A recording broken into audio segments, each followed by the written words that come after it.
열왕기상 8장 1절부터 11절까지 말씀입니다. 이에 솔로몬이 여호와의 언약궤를 다윗 성 곧 시온에서 메어 올리고자 하여 이스라엘 장로와 모든 지파의 우두머리 곧 이스라엘 자손의 족장들을 예루살렘에 있는 자기에게로 소집하니 이스라엘 모든 사람이 다 에다니멀 곧 일곱째 달 절기에 솔로몬 왕에게 모이고 이스라엘 장로들이 다 이름에 제사장들이 궤를 매니라. 여호와의 궤와 회막과 성막 안에 모든 거룩한 기구들을 메고 올라가되 제사장과 레위 사람이 그것들을 메고 올라가매 솔로몬 왕과 그 앞에 모인 이스라엘 회중이 그와 함께 그 궤 앞에 있어 양과 소로 제사를 지냈으니 그 수가 많아 기록할 수도 없고 셀 수도 없었더라. 제사장들이 여호와의 언약궤를 자기의 처소로 메어 드렸으니 곧 성전의 내소인 지성소 그룹들의 날개 아래라. 그룹들이 그 궤 처소 위에서 날개를 펴서 궤와 그 채를 덮었는데 채가 길므로 채 끝이 내소 앞 성소에서 보이나 밖에서는 보이지 아니하며 그 채는 오늘까지 그곳에 있으며 그 궤 안에는 두 돌판 외에 아무것도 없으니 이것은 이스라엘 자손이 애굽 땅에서 나온 후 여호와께서 저희와 언약을 맺으실 때에 모세가 호렙에서 그 안에 넣은 것이더라. 제사장이 성소에서 나올 때의 구름이 여호와의 성전에 가득하매 제사장이 그 구름으로 말미암아 능히 서서 섬기지 못하였으니 이는 여호와의 영광이 여호와의 성전에 가득함이었더라. 네, 오늘 본문의 말씀은 이제 솔로몬이 그 성전을 건축하고 또 이제 성전에 필요한 기구들을 다 만들었습니다. 그리고 난 다음에 이제 오늘 그 본문에서는 언약궤를 그 이제 지성소에 우리가 잘 아는 대로 성소와 지성소로 나눠지게 되는데 지성소 안에 오늘 언약궤를 안치하는 이제 그런 장면을 우리에게 소개하고 있습니다. 지금 건축을 해놓고 이제 우리가 그 11절까지만 읽었는데 12절 이하로 보면 이제 그 솔로몬이 소위 말하면 연설을 합니다. 봉헌사를 하게 되는데 그때 이 처소가 이 성전이 하나님이 영원히 거할 처소다 그러면서 그 모여 있는 백성들에게 축복을 해주는 이제 그런 내용으로 이제 시작을 하게 됩니다. 오늘 이렇게 솔로몬이 성전을 완성을 하고 이제 언약궤를 안치하게 되는데 우리가 잘 아는 대로 이 이스라엘 백성들이 그동안에 그 출애굽을 한 이후에 그 성막을 중심으로 해서 생활을 했습니다. 어찌 보면 약 한 500년 정도 흐른 시간이다 이렇게 보면 되거든요. 그리고 그 우리가 이제 그 언약궤 안에 두 돌판이 들어있다고 이렇게 말씀을 하고 있는데 이스라엘 백성들이 출애굽해서 시내의 산에 도착해서 오늘 호렙산으로 나오죠. 그곳에서 모세가 받았던 두 돌판을 지금 이야기를 하고 있죠. 마찬가지로 그 500년 이상 지금 다윗 시대까지 솔로몬이 성전을 건축할 때까지 약 500년 이상이 흘렀는데도 불구하고 여전히 이렇게 그 언약궤가 존재했고 그 다음에 그 언약궤 안에 둘 돌판이 이제 있어서 계속 하나님과의 언약 관계가 지금 이루어지고 있는, 그리고 오늘 본문에 보면 언약궤가 안치됨으로 인해서 드디어 이제 모든 이제 성전 건축과 또 필요한 모든 것들이 완벽하게 갖춰졌다 이렇게 보면 됩니다. 우리가 잘 아는 대로 성전에 있어서 가장 중요한 것은 하나님의 임재하심이죠. 만약에 하나님의 임재하심이 없다고 하면 그냥 건물에 불과한 겁니다. 그런데 오늘 본문에 보면 하나님의 임재하심이 있었음을 분명하게 우리에게 증거로 보여주고 있고, 그래서 솔로몬도 연설 가운데 영원히 우리 하나님이 거하실 처소다 이렇게 선언을 하게 됩니다. 그리고 그 성전을 통해서 백성들이 축복받기를 간절히 소원하는 이제 그런 내용이 담겨져 있습니다. 우리가 잘 아는 대로 이 언약궤는 하나님의 말씀과 언약을 상징하게 됩니다. 오늘 그 언약궤는 앞에서 설명드렸던 대로 하나님의 임재하심을 상징하기 때문에 굉장히 중요한 의미를 가지고 있다, 이렇게 보면 됩니다. 이렇게 이제 지성소 안에 그 언약궤가 안치되었습니다. 그리고 오늘 본문에 보면 그 때가 우리나라 이 지금 양력으로 우리가 치면 9월에서 10월 달입니다. 그래서 이렇게 농사 짓는 이제 그 결실을 거둬들이는 때인데도 불구하고 오늘 많은 사람들이 명령에 순종해서 오늘 봉헌식에 참석하는 이제 그런 아름다운 모습을 보여주고 있습니다. 오늘 1절에 보면 이에 솔로몬이 여호와의 언약궤를 다윗성 곧 시온에서 메어 올리고자 하여 그랬어요. 다윗성 시온이라고 이렇게 표현을 했습니다. 우리가 성경에 보면 여호수아도 분명히 선언을 했는데 가나안 땅에 들어가서 그 원주민들, 우리가 잘 아는 대로 7 족속이죠. 그들을 다 멸하라고 이렇게 명령을 했습니다. 그런데 우리가 잘 아는 대로 그들을 다 멸하지 못하고 적당히 남겨줬습니다. 타협을 했습니다. 그래서 오늘 다윗성이라고 그렇게 되어 있는데 거기에 누가 살고 있었느냐면 7 족속 가운데 여부스 족속이 살고 있었습니다. 다윗 때까지 살고 있었거든요. 그런데 지금 다윗이 통일 왕국이 이루어진 다음에 가장 먼저 한 일이 뭐냐면 여부스 족속을 토벌하는 일이었습니다.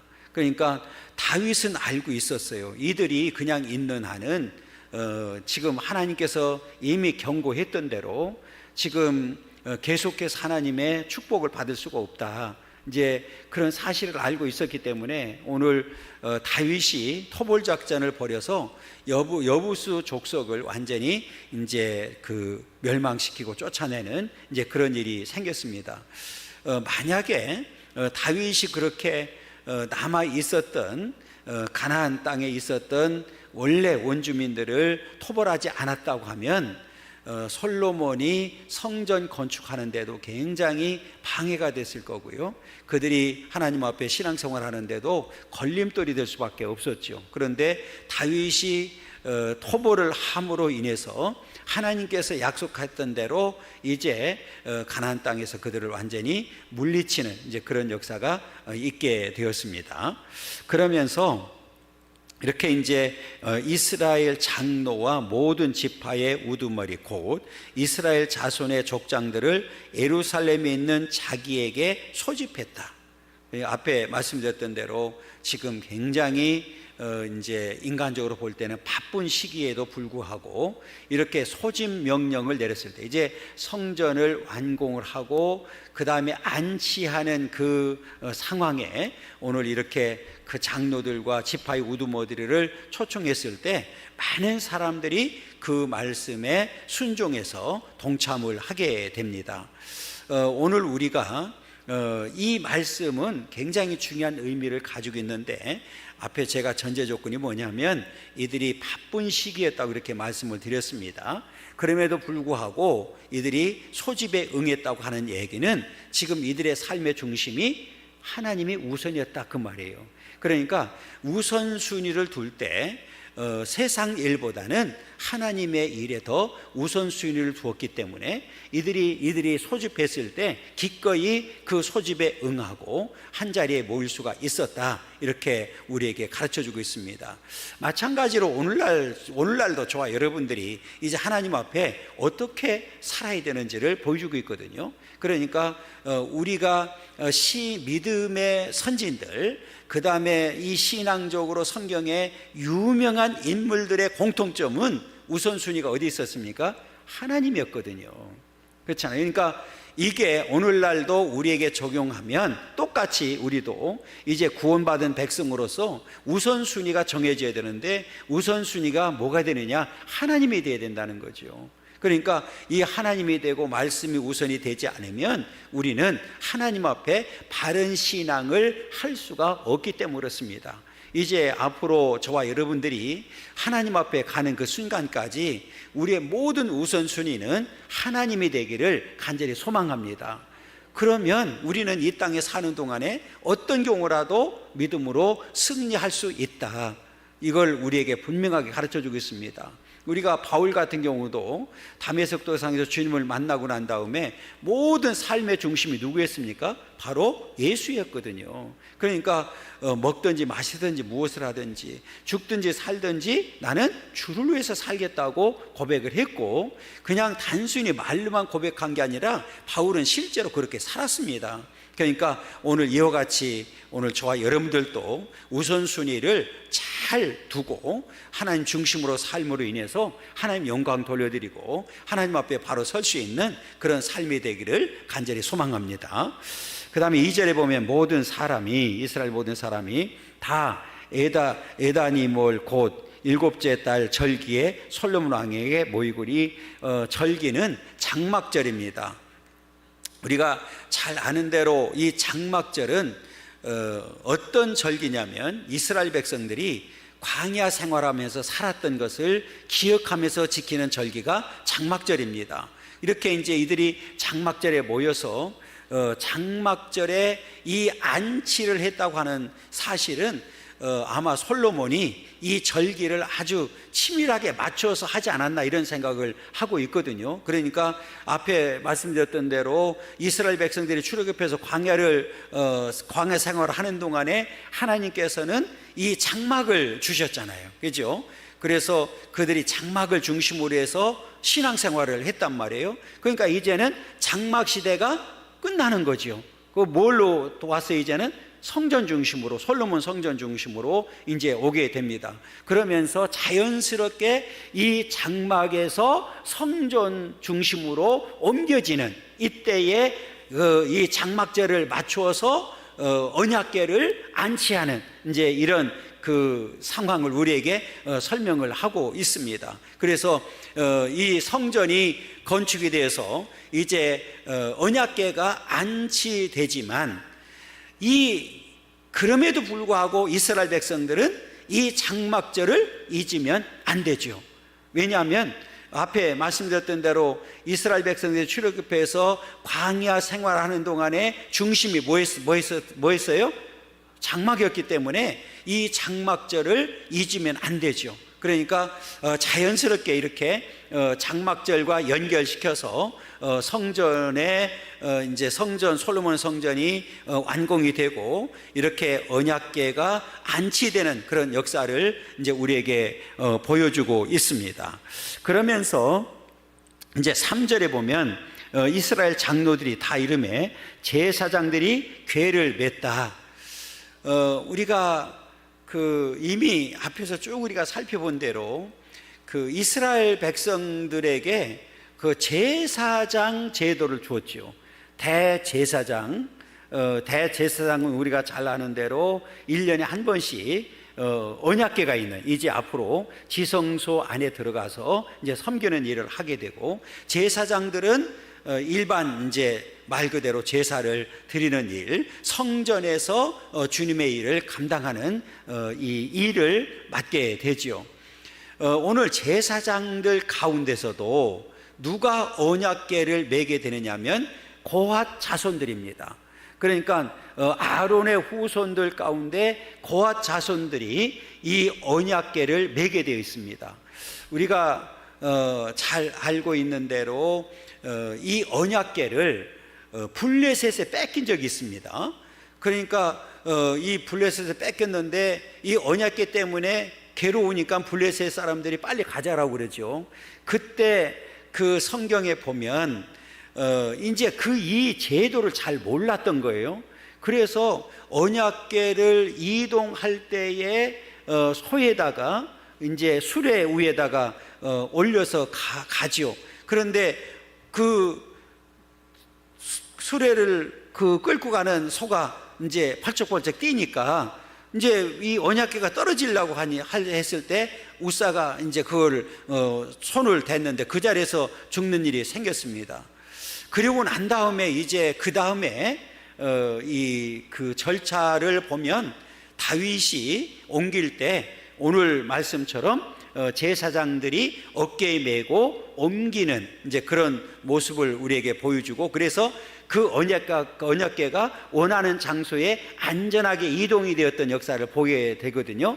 그래서 오늘 다윗성에서 솔로몬 성전 지성소 안으로 안치할 때에 어깨에 맸다고 하는 내용은 오늘 바로 제사장들이 고핫 자손들이죠, 후손들이 어깨에 메고 갔다. 그러니까 이 말은 그 하나님의 말씀에 순종해서 옮겼다는 거예요. 이 말이 왜 그렇게 중요하냐면, 우리가 어떤 목적도 중요하지만 그 과정도 중요하다는 사실을 우리에게 보여주는 거예요.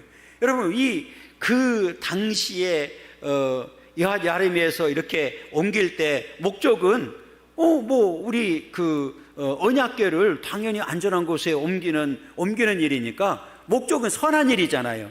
그런데 과정에서 잘못되었을 때 오늘 하나님께서는 노하셨단 말이에요. 그러니까 이 말은 우리가 어떤 목적도 중요하지만 그 과정도 중요하다는 사실을 보여주고 있는데, 이 얘기는 모든 과정이 사실은 말씀대로 돼야 된다는 거예요.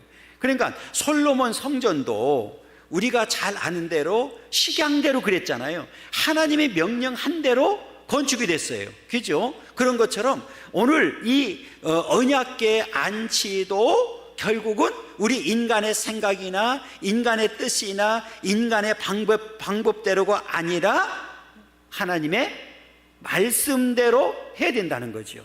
그래서 오늘 또 이들이 제사장들이 어깨에 맸다는 얘기는 결국은 하나님의 말씀대로 했다, 이 말이거든요.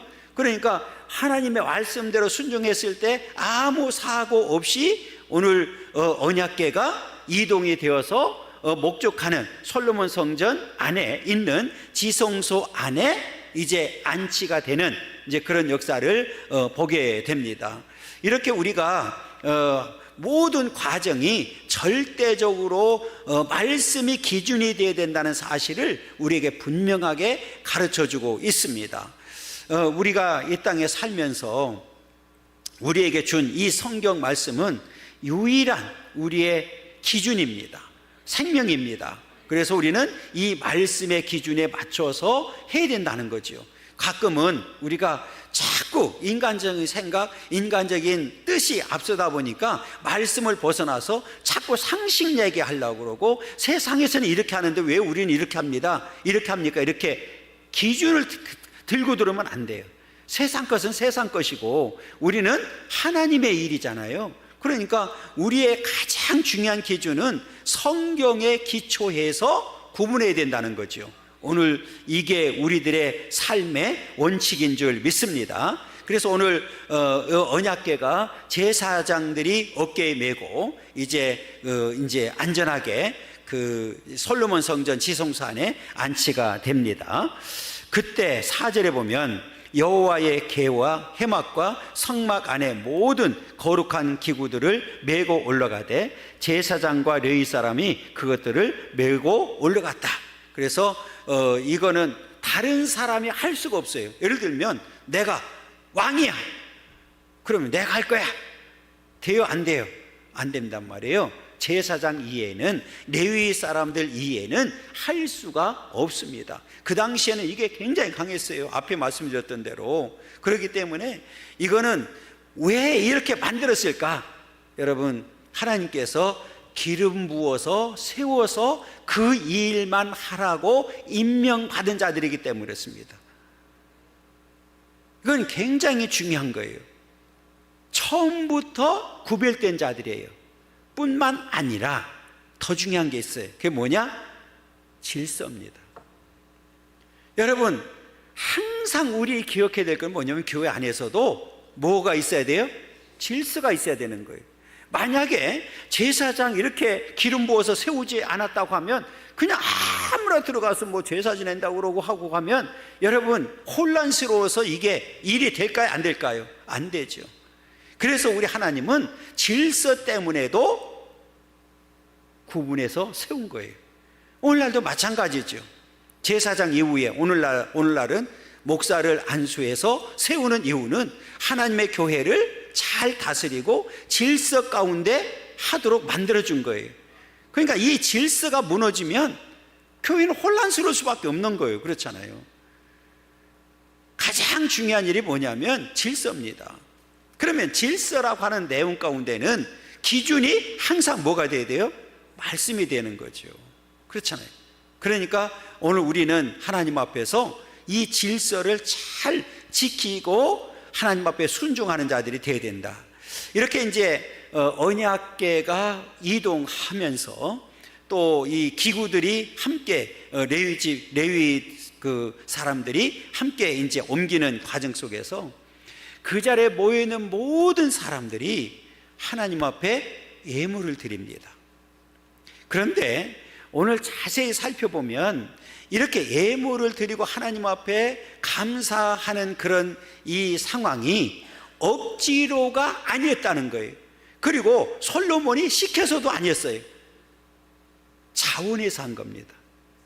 그래서 오늘 이 말씀은 하나님 앞에 소위 말하면 감사제를 드리는 거예요.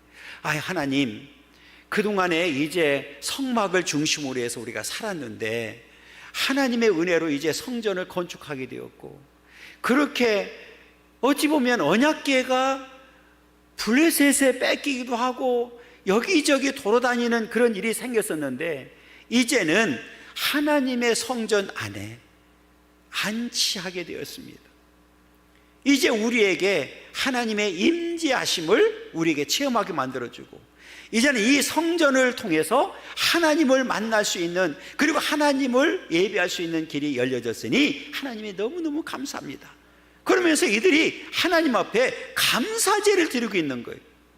그런데 그 예물을 뭐라고 표현했냐면 셀 수가 없다고 이렇게 표현했습니다. 그 내용이 5절이에요. 자, 5절 우리 함께 읽겠습니다.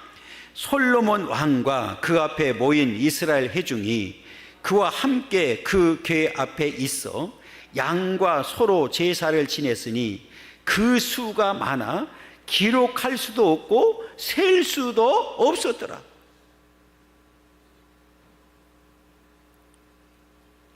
여러분, 이들이 자원해서 드렸다고. 자원해서 너무 기쁘고 감사하고 감격해서 지금 드리는 거예요.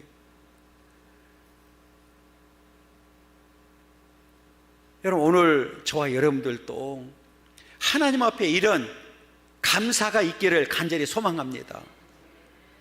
여러분, 우리도 성전 건축하고 입당할 때 얼마나 기쁘고 감사했어요. 그런데 벌써 한 15년 지나니까 감사가 다 없어졌어. 이제 감하고 사과 좀 사와. 감사가 없어진 거. 그러니까 이들이 정말 감격하는 거예요. 그러니까 내 마음에서 지금 우러나오는 거예요. 그러니까 어떻게 표현할 수가 없어. 그러니까 A쪽으로 보이는 짐승을 잡아다가 하나님 앞에 지금 드리는데 기록할 수도 없고 셀 수도 없었다, 이렇게 표현하는 거예요. 이 얘기는 뭐예요? 여러분, 확실히 했다고 하면 이렇게 됐겠어요? 그렇잖아요. 그러니까 오늘 우리의 신앙에 있어서 뭐가 필요하냐? 자원하는 마음과, 그러니까 여러분, 정말 자원하는 마음이 있으면 저절로 나오는 게 뭘까요? 감사죠. 감사. 그렇잖아요. 여러분, 이제 우리의 삶 가운데 늘 감사가 있기를 원합니다. 하나님 앞에 늘 감사할 수 있는, 어찌 보면 우리의 지금 모든 상황이 감사의 조건이거든요.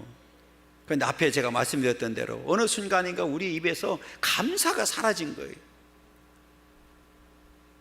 이게 이제 회복돼야 됩니다.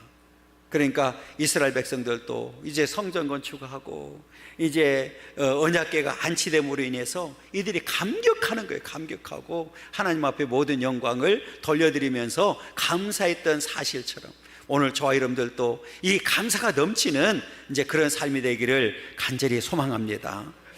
그렇게 이제 그 언약궤가 안치되는, 그래서 6절부터 쭉 이제 9절까지가 그 얘기입니다.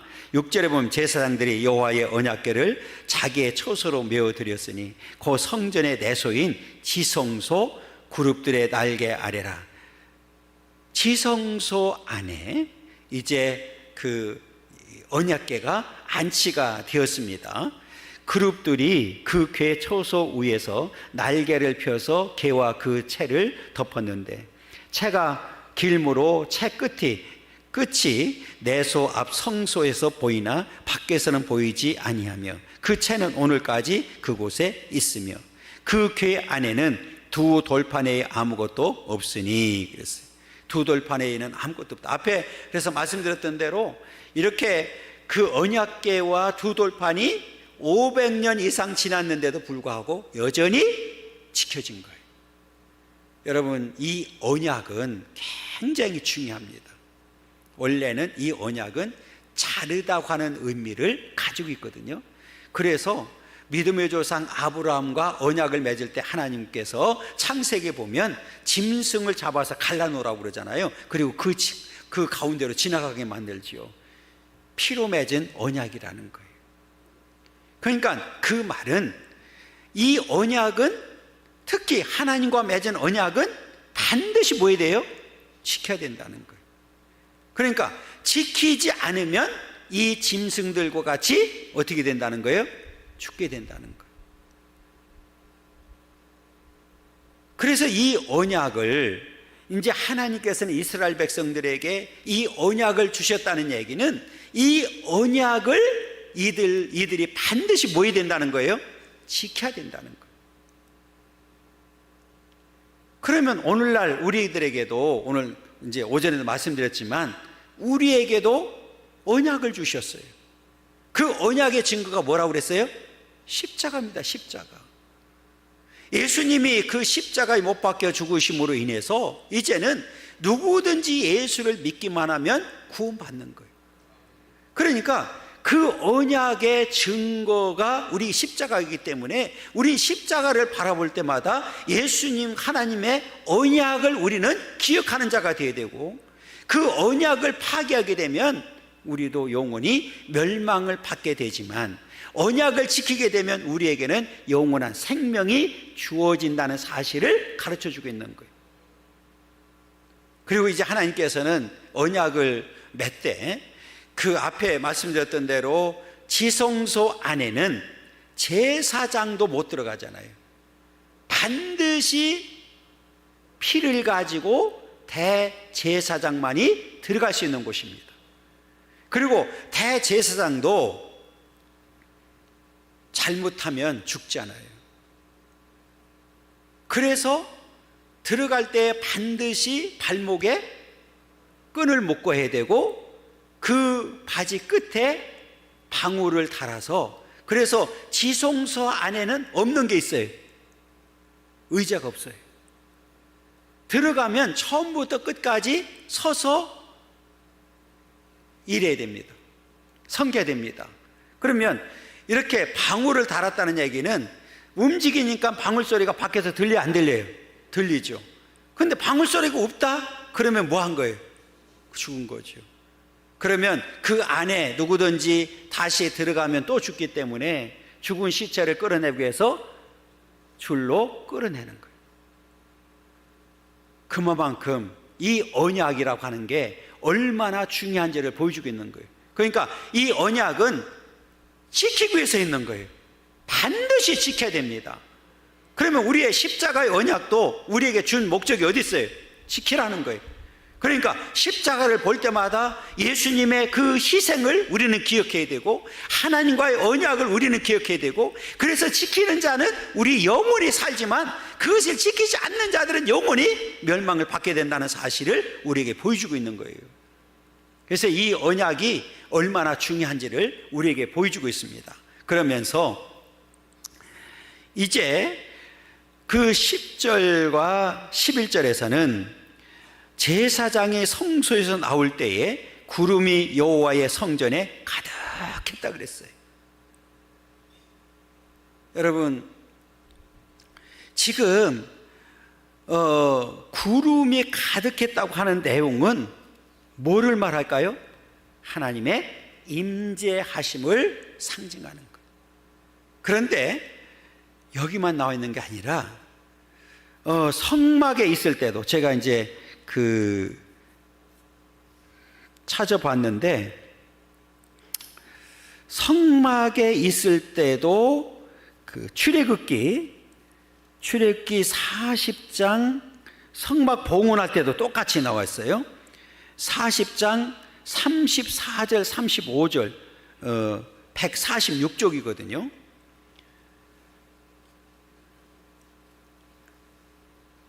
그게 이제 성막 봉헌할 때 나타났던 현상입니다.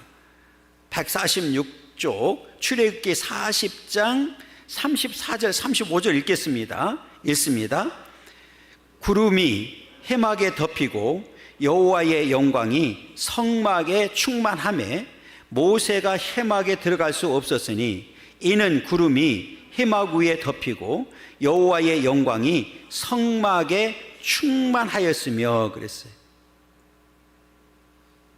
그러면서 그 뒤에 이제 구름이 떠오르면 이들이 떠나고 구름이 멈추면 멈추는 이제 이런 역사가 있게 되었습니다. 그래서 성막 봉헌할 때도 구름이 가득 찼어요. 이거는 뭐를 말한다고 그랬어요? 하나님의 임재하심을 상징하는 거예요. 임재하심을 보여주는 거예요. 그런데 놀라운 사실은 오늘 성전이 건축이 되고 그 언약궤가 안치된 다음에 제사장들이 나오려고 할 때, 제사장이 성소에서 나올 때에 구름이 여호와의 성전에 어떻게 했어요? 가득했다. 그러니까 이 말은 성막에도 하나님의 임재하셨던 사실처럼 이 성전에도 하나님이 임재하셨음을 보여주는 거예요.